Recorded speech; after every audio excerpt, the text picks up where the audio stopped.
One of the most important teaching taught by Buddha was to follow the middle way in your daily life.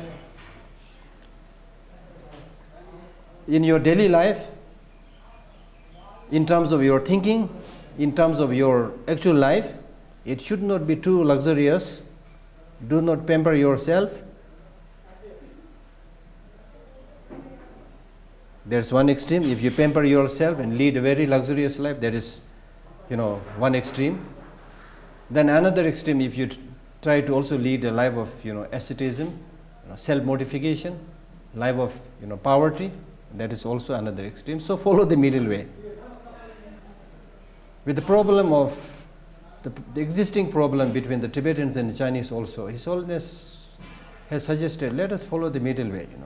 The middle way is that although historically Tibet is an independent country, but for practical reasons it will be good for all of us, for the Tibetans and for the Chinese, to learn to live side by side. So therefore, let us not talk about past history. It's very complex. Let us talk about what we can do in the future to live in harmony.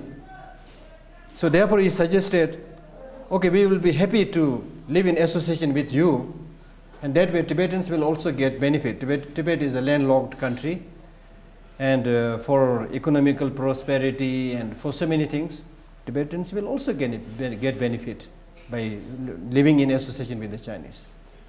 Chinese will also get benefit because as far as the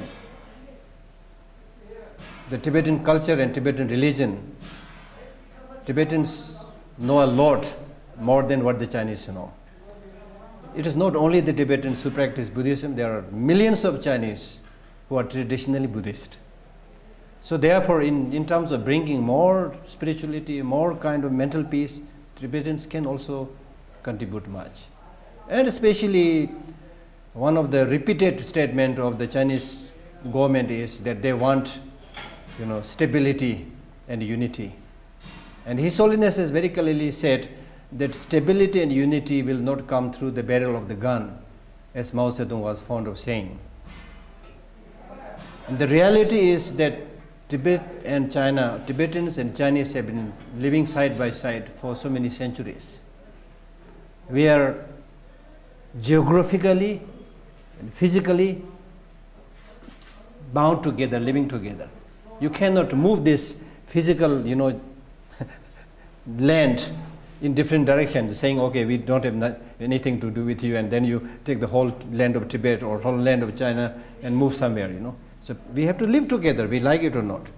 This being the case, it is better to live together through dialogue, through negotiation, through peaceful understanding, rather than torturing, oppression.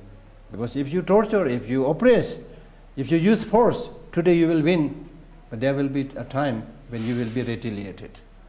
And this is a repeated history that we see everywhere in the world.